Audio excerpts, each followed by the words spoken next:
would you say to someone right now who is actively using, who doesn't believe that they can live without using, who doesn't, you know, and specifically with opiates, because it's that physical withdrawal and that, you know, slang term of being dope sick is a real thing and a real fear for a lot of people. I think it's one of the hardest pieces for someone that's trying to get clean from opiates. What would you say to those still sick and suffering? That you don't have to be miserable anymore. It doesn't have to be like this anymore. What's the first step? Truly, like action-wise. Yeah. What's the first action? The first action is to put down the dope and walk away from where you're at. Very first action is to remove yourself physically from where you are at the moment. If it's a place where you can easily pick up and there's, you know, that's the first action, is to physically remove yourself. The second is to reach for the phone and call whoever you can that you know is not using, that's clean, that's somebody who's not in that world at all, because chances are you don't know anybody in NA or recovery, you know, and if you do, then that's the person you call. But if you don't know anyone in recovery, then you call the first person that you could think of and tell them to take you to the nearest meeting. What was the first action that you did?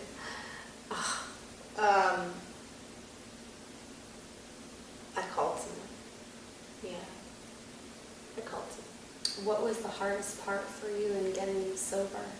I know you talked about that emotional thing of you know, accepting the who ego. you are. The ego. Okay. The ego was the hardest part. We don't like to be wrong.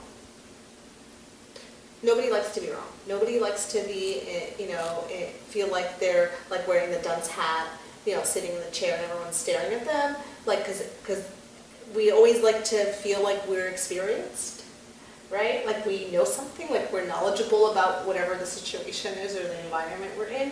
But when you're first in a meeting and you're coming off a dope, or it's your first day clean, you got 1 day or 1 hour or 1 minute, and you're in a room full of other addicts who have 20 years, 15 years, 10 years, or you think they do, then you feel very small. And that's the part of that brain, that's the part of that disease that will walk you out the fucking door and kill you. That's that ego, where it's like, oh, I should know better than to be doing this, right? I should have known better, or I shouldn't be here because these people are better than me, or they have their shit together more, or I'm never going to be like that. But do you think that ego only exists in an addict? Mm-mm.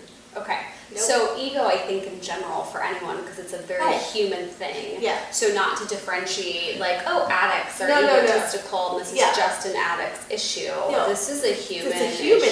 Yeah. And one of the hardest pieces. I think why it's maybe a huge part of recovery is overcoming this grandiosity is because of the underlying humanness. Yes. Because everyone's got it. You know, and that's actually, that's funny, because it's one of the most difficult things to maintain in recovery, because everyone's got it. You know, it's one of the most difficult things to manage when you're you know, living recovery, is that ego, because everyone's got one. Normal people, non-addicts, whatever, you know, acting on that self-righteousness, and for me, it's dangerous. For me, it's very dangerous, and so I have to really stop and remember, like, okay, you know, they can, I can't. And that's kind of like a mantra, like just there's lots of little mantras that you use to help you, but like, it's, you know, these people can act this way and do this, but I can't. What happens if you do? I get ahead of myself. I start thinking I'm better, because I start thinking that I'm less. Right? Because the only reason that I would act in these grandiose ways is because I'm feeling doubtful in some area of my life of who I am, was it whatever, you know, I'm having some self-conscious moment, or, some self-worth stuff happening, so I'm like gonna, boost my confidence by getting cocky, by getting a little bit grandiose. But when I do that, I get carried away with it, and then I start making decisions that serve me and me only. Right? And then when that starts to happen, then I'm acting in my relapse. Like we call it, the mental and emotional relapse. I've relapsed mentally and emotionally because I'm grandiose, I'm self-seeking, I'm selfish. Now everything I'm doing is based around me. It's kind of like how I used to live. So I'm not really living in loving and kindness, right? I'm not being thoughtful of others or being responsible with other people's emotions or my own emotions. And so that can lead me to pick up and use very easily, because then the guilt and the shame, and it's just, negative emotions that are difficult it to snowballs. cope with. It snowballs. So, with all this, with the amount of time that you have clean, not just clean, but actually living a life of recovery, because there is a difference, and I know a lot of people don't understand that. Are you still afraid to relapse? Mm-hmm. Yes. So, talk about that fear, because I think that I know that the fear debilitates a lot of people, and how do you overcome that fear? And I think that helps someone hearing, just knowing like you can be clean this amount of time, and it's still a fear. Like this is a real thing, and you're gonna think about it, but that's okay. And so, how do you overcome this fear? Yeah, it's not. You don't overcome the fear, because you get to learn that the fear is part of it. Your motivator. Yeah. The fear motivates me to tweak what I'm doing so that I'm better at my recovery, right? And so when I start getting fearful of relapsing, I have to go, why? Why am I fearful now? What's happening? Right? So I have to be aware of like what situation I'm in or what emotional state I'm in that would cause me to be afraid all of a sudden, or to be thinking of, using or whatever, because that's where my recovery would need to be, tweaked or adjusted, is like, okay, my emotional well-being needs to be looked at, right, in order to and the fear helps me stay on top of where I'm at.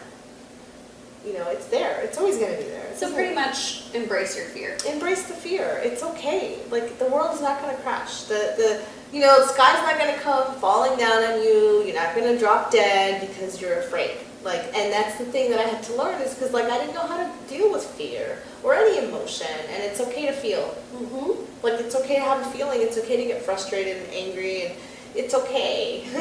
It's okay to have the emotion. It's how I react to that emotion that really makes or breaks my life. It really determines what happens to me, is how I react to my feelings. So I know that part of your recovery for you, and I want you to talk about what eventually led to you deciding that you needed to make a change. What did that look like when you decided? So you lost all hope, and you couldn't even fathom living another day this way, right? So that was the event, that turning point. But then what do you do from there? Okay, so I realize I have this problem. Now what do I do? What was next for you? I think it's, kind of like a side note, it's different for everybody. Mm-hmm. But for you? For me, I didn't just get clean and stay clean. And dispel that myth, because a lot of family members, friends, people that know someone that's struggling with addiction, they believe that once someone is ready to get clean, that's just, it's going to stay that way. And we talk a lot about how recovery is not linear, and so kind of share part of your experience to help others understand that you truly in your heart just didn't want to live this way anymore, but that's not how it works. Right. Yep. Because sometimes that's just not good enough. Mm-hmm. That's not enough. What would you say led you to relapsing when you were trying to remain clean? Lack of understanding of how to manage a situation. without changing how I feel. Okay. Yep. And lack of support and guidance to help do that. And also the familiarity of going back to what I know works for me to change how I feel because I can't cope with what's happening right here. Right? And so the desire and the want and the will and the motivation was there to stay clean, because the despair was so great and the pain was so great that I didn't want that anymore. But once I was faced with another emotion or another event or another trigger, as they call it, and I didn't know how to react to it because I haven't learned and I haven't been guided and I haven't yet, developed a sense, then my automatic response is to go back to what I know to do to feel better. Because again, the fear overwhelms the motivation, right?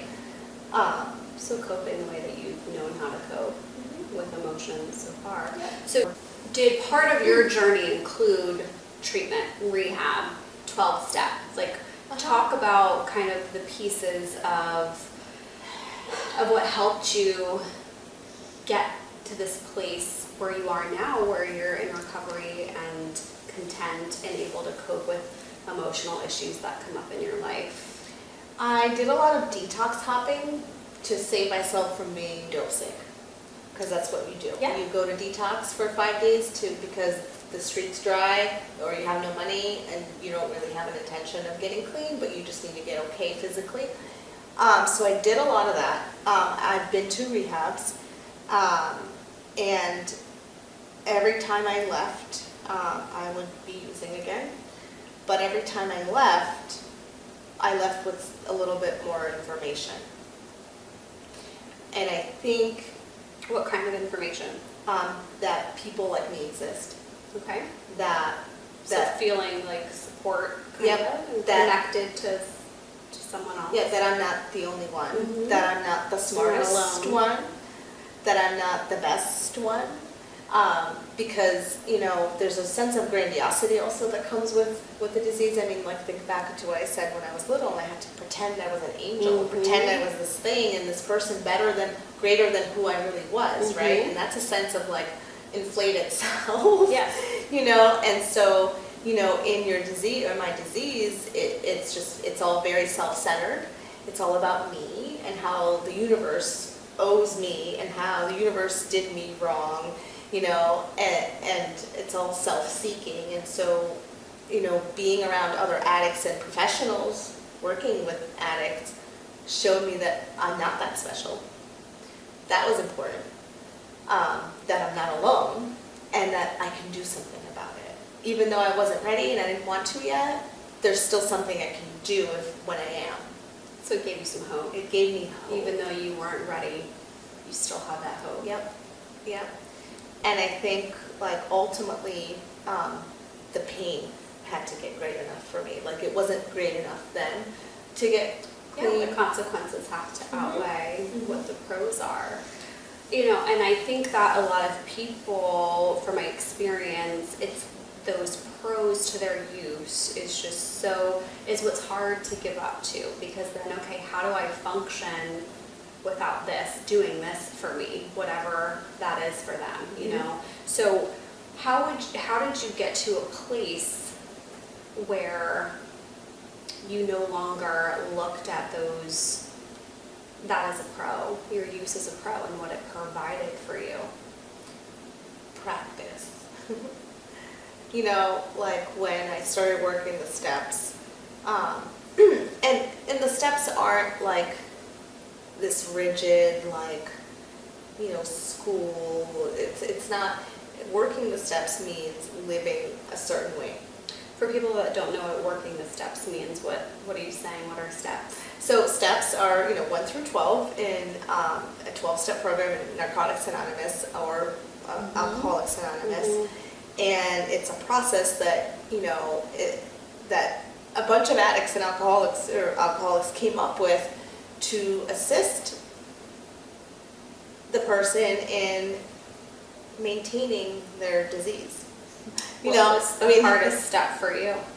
The hardest hardest step was probably 4, like it is for everybody, is owning your part. Having to really own. Why is it hard to own your part? Because there's so much denial about, you know, what I did, what I actually did, but also that the world did me wrong. There's so much resentment. You know, because my mom and my sister and my dad and Russia and kind of feeling bad for yourself. Yes, as a victim mentality. Yep. So I've been this victim, you know. And are you a victim? No. Nope. Was a victim of my own self. Yes, absolutely. Created that for myself. Yes, but did I? You know, I'm not a victim of anything or anyone today. Nope. But that was also hard to understand because until I can own what I did, I couldn't feel the empowerment of that, right? I'm not really saying it right. No, you are. And I also, so you mentioned empowerment, you also use the words inflated, self, you know, and grandiosity is a piece of it, and I think that's something that a lot of people understand, but it goes back to what we were saying earlier when you were describing that low self-esteem. And so to be able to cope with that, we have to inflate ourselves to be this grand thing, and then it turns into this very self-centered, woe is me kind of victim mentality. It seems to all link hand in hand. You know, so I know that you participate in a 12-step program. What is one of the biggest myths that you would want to dispel about 12-step? That it's a cult. Okay. Yeah. I hear that a lot, and I thought that too. Okay. The first meeting I ever went to, and it's funny, I was like 15 or 16, and my friend, whose mom was a heroin addict, and she started, you know, I don't know what she was doing, drugs she was doing, but I wasn't like into what she was doing because I wasn't that bad, whatever, you know, and she wanted to go to a meeting, but she was scared to, and I didn't know what she was talking about, what the hell it was, but she had experience already, so she took me, and I thought it was a cult because it was just really weird, like a bunch of people gathered together, reciting things, sharing, very grim, I don't know, it was just very strange, it felt grim. Yeah, I absolutely hear that often, that it's a cult. The other thing I hear is that it's religious. Yeah. Yes, because the word God is inserted into some of the literature, you know, and... Do you have to be religious to participate? Yeah. I know a lot of atheists who are in NA and AA. So what does God mean to you in the steps and in this 12-step program? Something outside of myself that's bigger than me. That's just loving. What that inflated sense of self needs to know is that there's something greater. Yep. Now it's hope. That's what my higher power is to me. It's that hope that I've been chasing, that I've missed, that I've lost, that I've been so desperate to find. Do you say that that was your turning point? That led you to make a change in your life, is just losing all hope that you can't keep living this way because it's just this vicious cycle that you're stuck in, or death. So that was pretty much your turning point, you're saying. Okay. So I know you say to me that it's not about the quantity of your recovery, but the quality of your recovery. So I know that's important to you, but do you mind sharing the quantity? How long you've been in recovery? Because I think people that don't have that hope either, hearing that can instill hope in that this is possible, not just for one day, not just for 1 week, not just for 1 year. I know from working, you know, with clients that one of the things that scare them the most is thinking, oh, so for the rest of my life I can never drink again, I can never use again, I can never do this again, and that is just this extreme terrifying thing. So do you mind sharing how long you've been in recovery? I have 12 years. Okay. And it's still terrifying. Okay. It's still terrifying. It's still terrifying. It's still terrifying. I'm a human being. Like, it's, you know, I think there's this, you know, this expectation that people have on themselves or people have on other people that, like, you know, once you overcome something or once you can manage something, then you're good, you're clear to go, you're fine, you know, but we forget that there's a human element, like we're human. And so just because I'm clean doesn't mean that I'm also sane, right? And that's where the quality Yes. comes in. You know, so I can be clean and sober for 30 years, but what is the quality of my life and my emotional stability and my mental sense of self, you know, and my decision making, my behaviors, like what is the quality of my life? And so that's where recovery is. Because I didn't have that when I was using. Mm-hmm. And gaining that back gives me like a sense of value that I want to protect it. So because I now have something that I want to protect that's valuable to me, it's less likely that I'll go and risk it, right, for drugs or alcohol. So it's the quality that really is more important than how long I have. You know, because I can relapse tomorrow if I'm not minding, you know, where I'm at emotionally and where I'm at mentally and how I'm feeling and how I'm behaving. So what do you do daily if you still feel this fear? Is there something routinely that you do that kind of helps keep you emotionally and mentally sane? It's like a tape, you know, I'm old, so it's like a tape and rewind on a daily basis and like in the evening. And it's not like this ritualistic thing that like I don't want to do. And it's not like a requirement that like, oh, I'm forced to do. It's something that I desire to do because I value what I have today, right? And so it's a check-in. You know, aside from going to my meetings and meeting with my sponsor and doing my step work, there's a personal element to recovery, right? And so it's a daily check-in. It's the inventory. It's like, what did I do today? How did I act today? Did I hurt anybody today? Did I hurt myself today? How do I change it for tomorrow? What motivates you to keep doing that day in and day out? The fear of the insanity and the chaos. I'm terrified of what I had. I'm terrified to go back to being hopeless. I'm terrified of the despair and the chaos and just, like not knowing, you know, how anything's going to turn out in a minute or in 10 minutes, or how, you know, if people are going to love me or leave me or hate me, if I'm going to live or die. I mean, fear motivates me because I know that bottomless pit of hell that I just don't. I visited, I've been there, and I'm good. Don't wish to come back to it, you know. And so in order for me not to come back to it, I have to stay vigilant